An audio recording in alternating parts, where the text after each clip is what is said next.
Hello. Hey, good to see you again. Okay. Yep, you too. Hey, Avery. Good, man. How you doing? How you been all week? I've been hanging in there, and just living my life. It's good, man. It's good. What's on your mind? So actually, I was hoping we could pick up where we left off when we were talking about, Mocker and the Quran verses. I think 354 and the one in Surah 4, I believe. And so, I was trying to tell you that that the Mocker that was orchestrated by God is different compared to how human beings might lie for evil gains, essentially. And Oh, you're talking about Allah being the deceiver, right? well, see, I don't think so. I was actually reading the tafsir by Ibn Kathir, and he used the word deceived as part of his tafsir, but I've seen translations like the best of those that plot or planning, and so I've actually managed to formulate, I guess, an analogy to explain that verse. So imagine we got an arsonist and someone who does controlled burning. So controlled burning is something that's acceptable to manage a fire, but an arsonist is someone that might carry out an arson to try to take lives. And so God, using his plotting to outsmart the Jews that were full of themselves and were looking to prove Jesus to be false, they got punished by thinking they were executing Jesus, but really weren't. And so, and also, I know that there are 3 cases where a person is, I guess, permitted to lie. And any Muslim can tell you that it's like, during a battle, to bring peace between people, and like a spouse making up with their significant other. But God is described as all powerful and all just, and there are some things about him that we can't know to like 100% about him, given his power.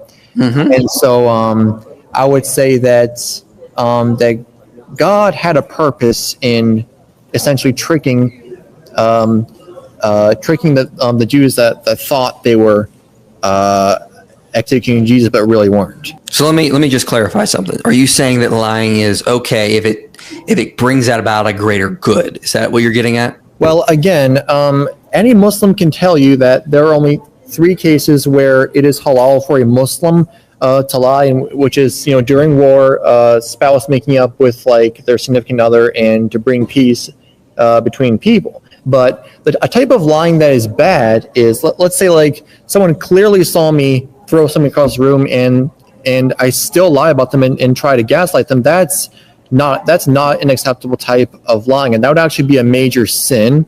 Mm-hmm. And I did already draw that analogy about an arsonist and a controlled burning. Controlled burning is supposed to be it's an approved tactic to manage fires, but an arsonist tries to claim lives and destroy property. And so like a liar who tries to stow division or tries to gaslight somebody is just, all they're doing is just using it for evil gains, and will bring everybody, including themselves, down a dark path. Yeah, so that's why I clarified. So using your analogy of the controlled burn and the arsenic, you're saying that lying in Islam could be good if it brings about a greater good. And then it's bad if it doesn't. So like a controlled burn, you can burn some things. You could say analogously that's a little bad, but it's bringing about a greater good, preventing a forest fire. So that's what I was asking. Is that what you're trying to get at with your analogy? Well, it really depends on what is happening, and it all varies upon the situation. But it really depends on what good you are talking about, and so but you really should try to look for alternatives to that if feasible. But right. But Islam is all about, like, Islam says that God knows your intentions and he's all understanding, and so I think that, and like he knows everyone's hearts, and so I suspect that's why he made those 3 exceptions for us. Okay, but then are you saying Allah can lie if it brings about a greater good? Where are you going? Well, that's what Sijawati said last time on the stream after you left. That's what he was arguing with another Muslim. Are you agreeing with like Sijawati on that? Well, see, this is what I'm getting at here. So like when an evil person lies, they're obviously trying to stow division and cause obvious destruction. But God's counter scheming when the Jews apparently believed they were executing Jesus was a way to keep Jesus' name as a prophet intact and to keep the truth intact. Well, it sounds like we're saying the same thing. I mean, you're saying, like, so in your analogy, you're saying, yeah, the Jews were scheming, so they were trying to deceive, so Allah deceived them back because that brought about a greater good. That seems to be what you're saying, and I'm just trying to make sure that we're on the same page. So I think I know a way to explain this. So let's say you're communicating with an atheist and they ask you, how could God flood the whole world yet condemn murder at the same time? Like, what would you say to that atheist? Yeah, I would say that murder, for example, a person is it's killing an innocent life, right? And of course, in that example, according to the flood account, there was no innocent life. God can bring judgment upon sinful people. So, yeah, we would not say killing is necessarily wrong. Ending a life justly can be a good thing. And that's why, again, I think we're on the same page here. I'm just trying to make sure we are. Okay, yeah. The reason why I asked you that is because, just as there's a difference between a person killing another person, which obviously is trying to spread corruption and wreak havoc, and so you said that God flooding the world was apparently disciplined to those that were sinning, and Noah even tried to reason with the people, yet they ignored him. And so I believe that when those Jews were apparently they thought they were trying to execute Jesus, like they were full of themselves. They were trying to apparently show everyone that Jesus wasn't really a prophet when he really was, and so. Okay, I'm with you.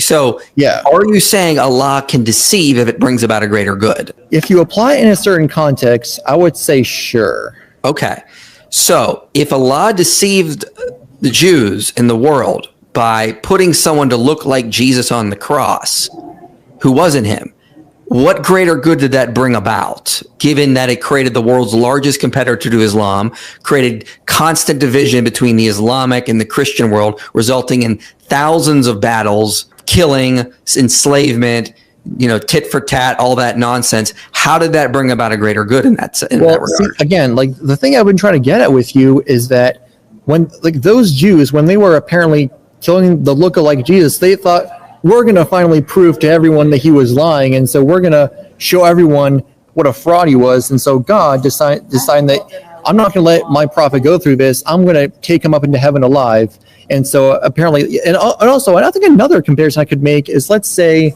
the owner of a building decides to sneak a hidden camera to catch an unknown criminal in the act, and he thinks, I got away with this. This is awesome. But no, he really didn't. Mm-hmm. And so, yeah. And so I would say that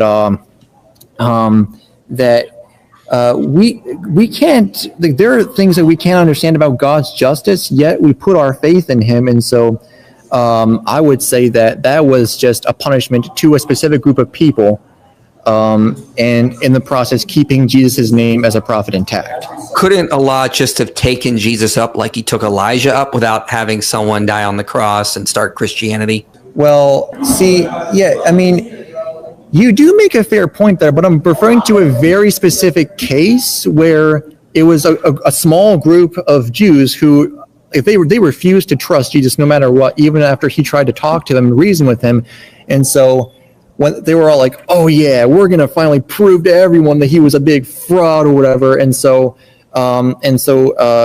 again, God taking Jesus up into paradise alive was a way for God to protect him and to punish the sinners in the process. So then how did having a companion or disciple of Jesus or someone being made to appear so that he got crucified help that? I mean, he could just have taken Jesus up like Elijah was taken up. Why did he also need to have somebody die on the cross who appeared as Jesus and then start the world's largest religion, which competes with Islam? So sometimes I'm a little bit tripped up about this idea in the Quran, which I do believe what that verse says in the Quran about him not being crucified. But I've heard answers like, oh, maybe one of the disciples willingly decided to take on his appearance to trick everybody, or maybe it was Simon, or maybe it was just a whole nother person that everybody believed was Jesus when he really all of this conjecture, man. All this conjecture that you have to follow in order to hold this position, instead of where all the evidence leads that Jesus was crucified. I mean, I get what you're doing, man. But let me just try to explain the way it looks to people else. It looks like we're starting with a conclusion.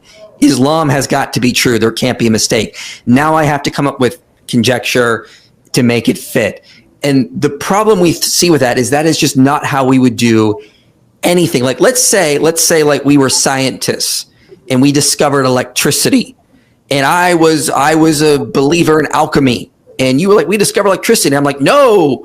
Yeah, it looks like we created electricity. Really, these are the magical wizards in parallel dimensions are shooting lasers into our dimension. You'd look at me like, okay, yeah, possibly.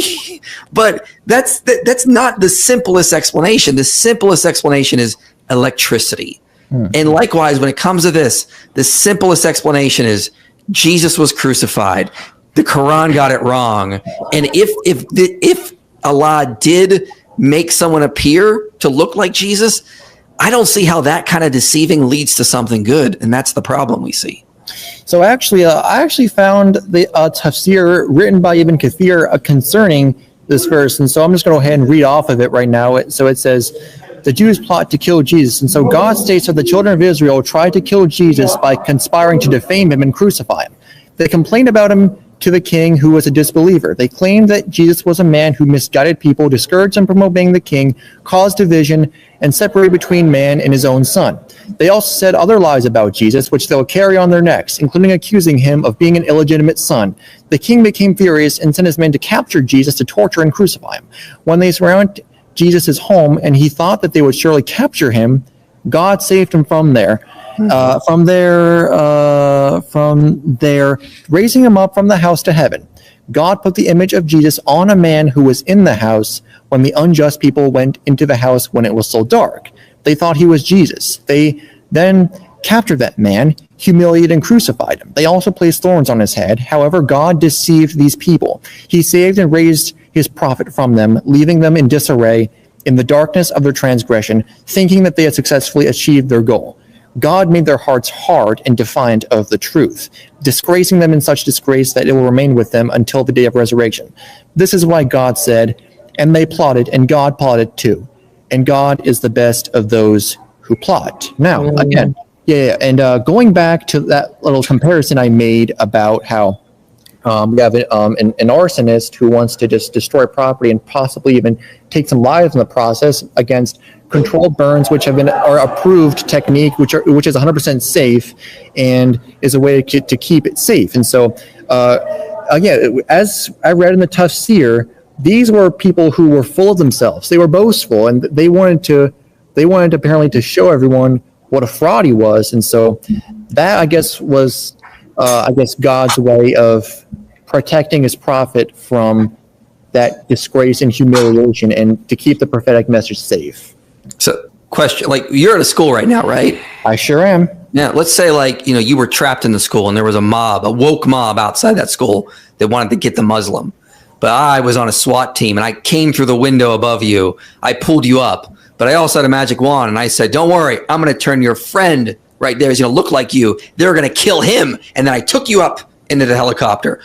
Would you be happy with that I just now made your friend is going to get killed by this woke mob? Or would you be a little pissed at me for that? Well, oh man, I like that comparison. I might think about that some more, but think about it. But let's not forget that only God is the one who is all-knowing, all-powerful, and all-just. And so, we are both commanded to have faith in his plan, essentially. And so, that's what I got to say about that. Yeah, the one thing we'd say in Christianity is that God makes a covenant and he doesn't go back on his word. So when he says, I'm going to use you, Abraham, to bless the nations, he doesn't go back on that. And I was just reading some historians past month. They said this actually gave rise to modern science because God made a covenant and he keeps his word so we can trust it. If we've got a God like Allah who deceives and goes back on his word, that doesn't sound like a good God to me. That sounds like somebody who just willy-nilly changed his mind one day. And it's like, this brings up some issues, but let's think about that. You said you want to think about it. Yeah. Go. But is there something else you wanted to talk about? Because we talked about a lot of things last week. Oh yeah, sure. See, I do have a Google Doc. Let me see if I can find it. Okay. Oh yeah. I figured we talk about Yeah, here, let's talk about, so I think I told you last stream that David Wood says that what would make him a Muslim is proof that the Quran says that the text of the Jews and the Christians has been corrupted. I figured let's go there. And so I have been preparing some things recently. And so, hold on, before we get into it, have you heard of Zakir Naik and Ahmadiyya? Have we ever? Yeah, and so they both issued a challenge to all the Christians saying if they can show him a verbatim 100% statement in any version of the Bible where Jesus himself says that he's God, where it says to pray to him, then they're ready to be Christian. So, okay, now let's get right into it right away. And so the way David Wood's exact phrase statement on the Quran differentiates from Zakir Naik's demand is this. And so if you take it at face value, they argue from explicit statements to challenge an opponent's theological position. And so if Jesus being God is essential doctrine of salvation, then it must be stated by Jesus himself, not simply referred to by a second person like Paul or somebody else. And so that claim is extraordinary, requires direct explicit evidence from the person himself, not post facto interpretations. And so Muslims do not claim that the Quran says that the Injil is textually corrupted verbatim. Rather, the Quran says that the past scriptures given to the Jews and the Christians were altered by people, which needed the Quran to get involved. And so Surah 279 says something along the lines of like, woe to those who tamper with his word. And so this comes from not one, but multiple verses which have contextual and scholarly consensus as opposed to one mere phrase. And so, yeah, of course, the Quran does not need to say that the gospel is textually corrupted, just as it does not need to say alcohol is haram verbatim. But it states its prohibition clearly in Surah 590. And so I actually have a comparison to make about this. And so, all right. Well, hurry up. You've been gone for a little while, and we'd like to respond. Sure. Avery's he's getting ready. Get your hands off me. Oh man. So is this the Islamic dilemma? Because I was kind of getting Okay, I was about to say my shahada for a second. I was in a daze. Okay, so just summarize for me what your main point is.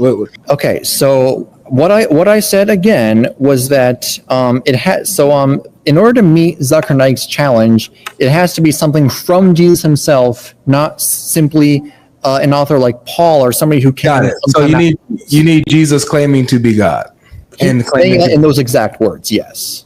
In those exact words. Yes, that's what he says as part of a challenge. So wait, is his challenge valid? I would say so because he's demanding it be from Jesus himself. Okay, so do you think that it's important? Like it'll be an essential and important teaching of Jesus that if people are getting this idea that he is God or worshiping him, that he comes out and explicitly says, "Hey, I am not God.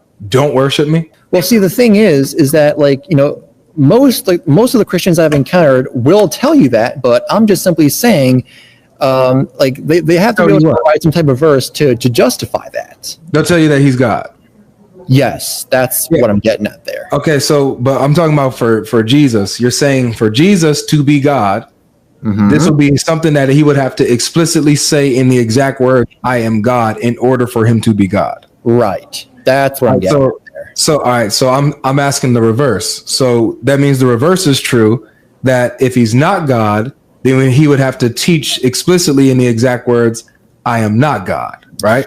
Well, but there are verses which hint at him giving a prophetic message. Remember, you said it has to be in the exact words, or else he's not claiming to be God. So I'm saying the same thing in reverse, same standard, same criteria, just the reverse. If Jesus is clear in teaching that he's not God, then he would have to come out and say the exact words, "I am not God, do not worship me," right? Yeah, I would say that is, I see where you're going with that. And so, okay. Now I would like to continue on with. Wait. We gotta make sure. I'm glad you see the point now. Let's make sure that we settle this now. So with that being said, do you think that is a fair and good challenge? Is that a good challenge to demand that Jesus says the words, "I am God, worship me"? And then therefore, is it also fair of us to then also demand the same thing, just the reverse? Show us where Jesus says, "I am not God, do not worship me"? I would not say so, but the reason I'm bringing that up is I would just simply say to the Christian, look, I mean, you're the one that claims to believe in the Trinity, so I'm just simply asking them to somehow justify that position. That's all I'm getting at there. Yeah, and same for me. You're the one telling me Jesus is not God; he's just a mere prophet. So show me where Jesus says, "I am not God; I am just a mere prophet." Right? I can ask the same type of. I can apply the same standard to you, can't I?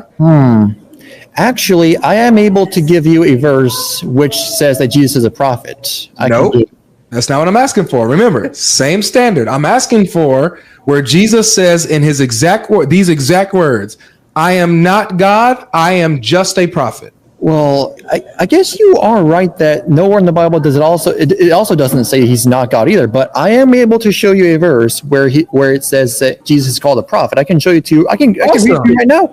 That's beautiful, and I can show you a verse where Jesus is called God. I can show you a verse where Jesus says he's God. So yeah, Matthew 21:11 says, "This is a prophet Jesus from Nazareth in Galilee." And John 4:19 it says, "Sir, I perceive you are a prophet." And Luke 13:33 says it cannot be a prophet would perish outside of Jerusalem. And Mark 6:4 says a prophet is not without honor except in his hometown. So the word prophet appeared in each of these verses. That's good. Yeah, nice. Okay, So, now can we show you the other way? yeah, you can go. See, for it. what you just did. And what's your name, brother? Okay, well, my birth name is Nikolai, but my username is Muslim and Gen Z. Muslim engines. Yes. Can I call you Nick? Go ahead. Go ahead. All right, Nick. So, what you just did is that you just did a very beautiful job at proving that Jesus is a prophet.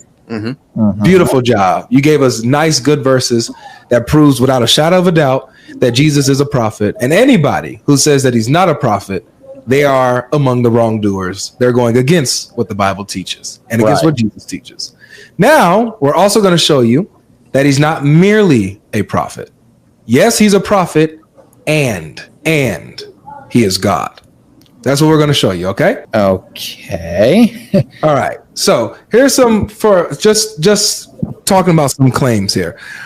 For example, because if we're just sticking with the four writings of the gospel authors here, or if we're just sticking with Jesus' words, just Jesus himself, right? Yes. Okay. Because it sounded like you quoted somebody else that said, "I perceived you to be a prophet," right? Okay, again, and let me just. So Jesus identified himself as a prophet, apparently in Luke 13:33, and people also refer to him as a prophet in all the other verses. Got it. So what we're going to do is we're going to give you the same thing you gave us, where Jesus identifies himself as God and where somebody else identifies him as God. Okay. So I'll work backwards. I'll show you where somebody identified him as God. This was just one of many examples. Okay. Go to John chapter 20. John chapter 20, right? Good verse. Thanks, man. So it's John 5:20, right? No, John chapter 20. John chapter 20. What's the verse? It'll be verse 28. Okay, it's coming. Okay. So, okay. Oh yeah. I was gonna say I've heard about that verse before, and so I've seen this all over social media where Christians try to cite that verse to make it seem as though he's divine. And so Thomas was the one that actually quoted that. And so from my perspective, I have to examine this carefully because, Islam says that Jesus is a prophet. And so apparently Thomas was talking to him and he was apparently voicing astonishment. And so in biblical Greek, let me just read it for you. Wait, voicing astonishment to who? He was talking to Jesus, voicing and using a phrase of astonishment as opposed to declaring him as divine. And let me just that's not what the Jews did at all. That would be blasphemy. Okay. And also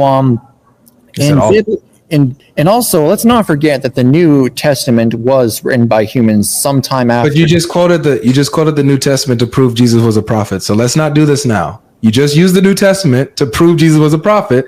So I'm going to use that same New Testament to prove that he's also God. You can't say that now that I'm showing where Jesus is God, that now it's corrupted. You can't do that, bro. It's not fair. It's not fair. That's the Muslim tactic, man. I'm trying to drag you out of that. Before you go full Muslim, I'm telling you, before you go full Muslim, it doesn't seem like you got yet.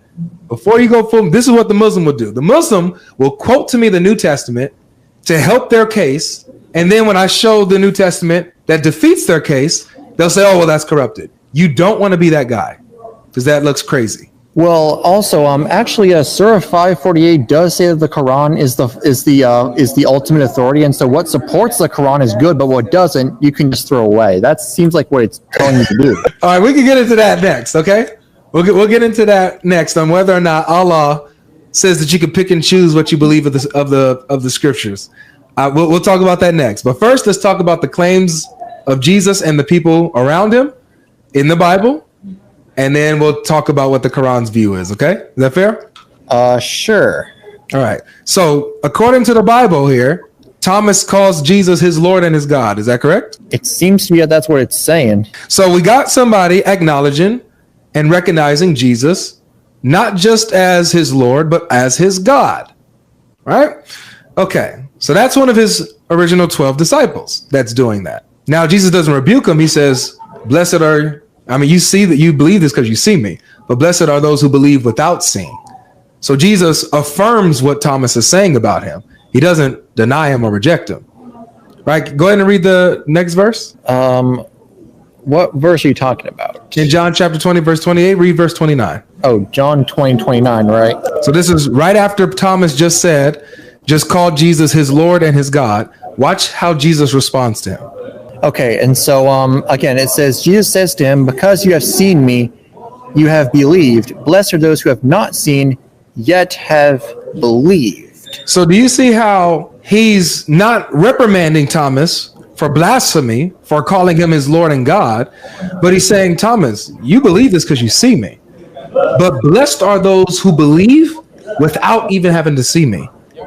Who believe what? That he is Lord and God, that he's risen. So, John 20:29 is talking about how it says like to emphasize like faith in God, like in his messengers, even without, like, I guess, direct visual evidence. Faith in who, though? And so Jesus' statement here is that belief doesn't require seeing miracles firsthand.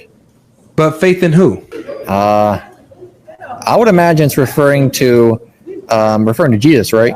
Exactly. Mm-hmm. So Jesus is saying, put your faith in me as your Lord and God, even without seeing, without having to see it with your own eyes, without having to visually and physically experience that, but put your faith in me and believe that I am your Lord, I am your God. Believe this without even having to see, and you'll be blessed. See? So Jesus affirms what Thomas is saying. You understand what I'm saying? I do believe I know where you're going with this. So this is Jesus right after Thomas declares Jesus to be God. Jesus agrees with Thomas that he's his Lord and God, but says, blessed are those who believe this without even having to see me. Pretty good, huh? Okay, and so I wanted to continue reading on where I was going to say I was, and so for wait, do you want to see where Jesus says we can pray to him? Wait, sorry, what was the question? Do you want to see where Jesus says we can pray to him? Where does it say that? Yeah, so go to John chapter 14. Now, before I bring this up, we agree that prayer is supplication, sending requests up to God, right? Right. Okay, so yeah, go to John chapter 14, and you're going to read verses 12 to 14. John chapter 14. Okay. Verses 12 to 14. So this is going to be in context of Jesus leaving, going away, going to heaven. Yeah. Okay. So, it says, verily, truly, I tell you, whoever believes in me will do the works I've been doing, and they will do even greater things than these, because I'm going to the Father, and I'll ask you what you do in my name, so that the Father may be glorified in the Son, and you may ask me for anything in my name, and I'll do it. So you see that? Jesus just said, hey guys, I'm about to go away. I'm going back to the Father. And as I'm gone, those who believe will be able to do even greater works than these, right? In quantity, not quality. In quantity. They're going to be doing more miracles because Jesus was only here for 3 years. They're here for much longer, so they'll be doing miracles much longer than he did. So it's greater than quantity, not quality. Now, here's the point, though. He's going away to the Father, and he says, while he's gone, he says, ask anything in my name, and I will do it.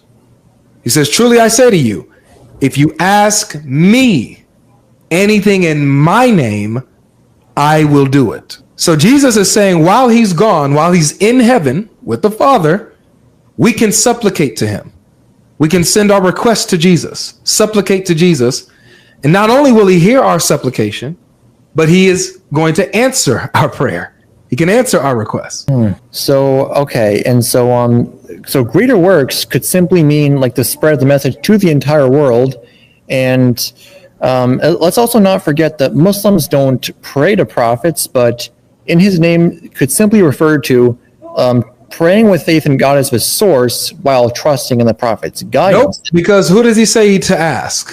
Verse 14. Well, it says, if you ask me for anything in my name, I'll do it. So who are we asking? It's referring to Jesus. So we're asking Jesus in whose name? Whose authority? In his authority? In his authority. So he says, ask me in my name. And who's going to answer the prayer for us? He will? Exactly. So he can hear our prayers, receive our prayers, and answer our prayers. We can direct our prayers to him, he says. Doesn't this show that he's God? Well, let's not forget that miracles came from God, not the prophet himself. And so the Quran says that he performed miracles by God's permission. But does the Quran say that we can pray to a prophet? Well, it says not. Exactly. Exactly. So it says the opposite, meaning Jesus here, supposedly just a prophet, is telling us we can pray to him. So is Jesus claiming to be a mere prophet, or is he also claiming to be God? Well, asking in his name means to trust in his guidance and teachings faithfully and acknowledging him as a messenger. Nick, no. Come on, man. Asking him in his name, who's going to do it? Well, it says, the verse says that he will. There's no way around it. So is Jesus claiming to be a mere prophet, or is he also claiming to be God who can answer our prayers? Seems to be hinting at possible divinity. I love your honesty, brother. So here we have Jesus. Now we don't see the words, I am God, worship me. I am God, pray to me. We don't need that. Just like we don't see the words, I am not God, do not worship me. However, what we do see, Nick, is we see very clear statements of Jesus claiming to be divine, claiming to be God in different ways. Like this, saying that we can pray to him and he can answer. Now, let's think of it this way too, Nick. Jesus says, am I boring you? 4 hours. No. Oh, okay. Jesus says, Jesus says here, watch. He says, ask me anything in my name and I will do it. So what type of attribute this is showing that he's going to be able to hear all the prayers from anyone, all the believers who's requesting up to him. So he has to be all hearing. To be able to even hear all the prayers, he has to be all knowing. Then it says, in my name, so he has the authority, the power to be prayed to. And he says, I will do it. My question is this, Nick, think about this. What type of attribute would Jesus have to be able to grant any request that the believer asks of him? What amount of power would he have to be able to do anything they ask? Well, okay. And so, but again, I did already say that prayers and works happen through God, not independent of him. That's why Jesus is God. That's the point. Is it? Yep. That's the point. Jesus is God, which is why their prayers can be answered when they ask him. And for him to be able to do anything that they ask, what kind of power does he have to be able to do anything they ask? What kind of power is that? You have to be all powerful, right? Yes, you would need to be all powerful for that. Yep. So Jesus is claiming to be all powerful. He's claiming to be all hearing, which by default means you're all knowing. He's claiming to have all power and authority so that we can send our supplication to him in his name. So in his authority and his power, and he can do it. So he's claiming to be all knowing, all hearing, and all powerful, and not limited to space. For the believers, they're going to be all over the earth, spread everywhere, right? Millions of people, billions of people believing in Jesus, praying to him in their different languages, wherever they are, in their different times, in their different countries and spaces. Meaning Jesus will have to be omnipresent to be able to hear all and to be able to answer all wherever they are. to be able to answer and grant any request of a believer in whatever the language is, in whatever the country is, in whatever the time zone is. He has to be all-knowing, all-powerful, and omnipresent. Tell me, what kind of being, Nick, is all-knowing, all-hearing, all-powerful, and omnipresent? What kind of being is that? Well, that would have to be God. So right here, brother, we got Jesus very clearly claiming to be God. Which is John 20. John 14. John 14, 12 to 14, where he says, you can ask me anything in my name, and I will do it. Wow.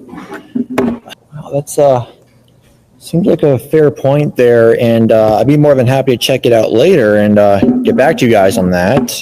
Good. Yeah. That's smart. That's smart, and that's honest. That's humble. Okay. Yeah, I don't think there's anything else at this time I feel like bringing up now. So I guess, hold on. When are you guys doing another live stream? Do you know?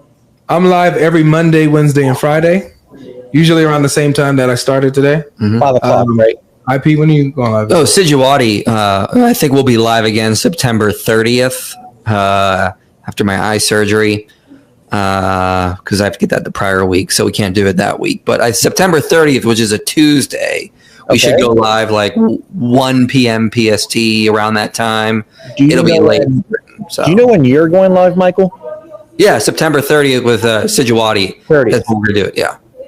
Okay. Yeah, I'll keep an eye on that. And Avery, do you know when you're going live next or not? Yeah, what's today? I'll be Thursday. I'll be live tomorrow. I'll be live tomorrow, 2 p.m. Pacific time, PST. So you said Monday, Wednesday. Monday, yep, Monday, Wednesday, and Friday. 5 p.m. Yep, 5 p.m. Eastern Standard Time.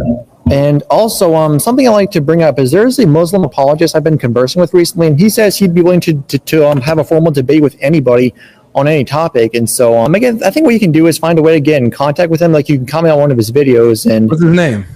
It's Nadir Ahmed, and he has a small YouTube channel. Nadir Ahmed? Yes. Bro, no. Why not? There's history there. Yeah, there's a lot of history behind Nadir Ahmed, and you guys already know him? Yes, bro. Yes. Whoa. Yeah. A lot of dishonesty in some areas. He's did you talk to him already? Yeah, he's debated David Wood. He's debated quite a few others, and he's with lack of better words, he is. I'm gonna be as real as I can. He's a laughing stock of apologetics right now. Yeah. Like, did he ever directly engage either of you two? He engaged with Sam Shimon. He engaged with David Wood had a formal debate with him. I don't know if it was one or twice, but he had a formal debate with David Wood. He engaged with Sam Shimon on YouTube. No, but did he engage you, Avery? Oh, me? No. I haven't spoken to him. Mm-hmm. Gotcha. Okay. And I've got debates scheduled from now till February. So, yeah. I'm supposed to have a debate on Tuesday with Abdullah Al-Andalusi on Rattlesnake TV. So, yeah. Gotcha. All right. Well, hey, Michael, really cool of you to bring me back onto your channel. And I'd be more than happy to study some more and think of some ways I could refine my explanations. And you give me some more new things to think about. And the next time I engage you in a live stream, I'll just recount what I was able to come up with, and I might come up with something new up my sleeve. I don't know. Yeah. Well, I'm still praying for you, man, and I hope you are too. And I just remember when we go through this stuff, if we catch ourselves making excuses after excuses after excuses for the text, is the text really based on truth, or are we trying to make it fit the truth? Don't just think about that for how you go through this stuff. Because if you find yourself, let's say you go away and you start doing that. Okay. Think about what that means for the text and what your beliefs are, and maybe they need to be changed up or switched, because I've changed up beliefs I've had because of that. Yeah, I do see where you're going with that, and I'll keep you guys in my prayers too. And hey, Avery, nice meeting you for the first time. Nice to meet you too, man.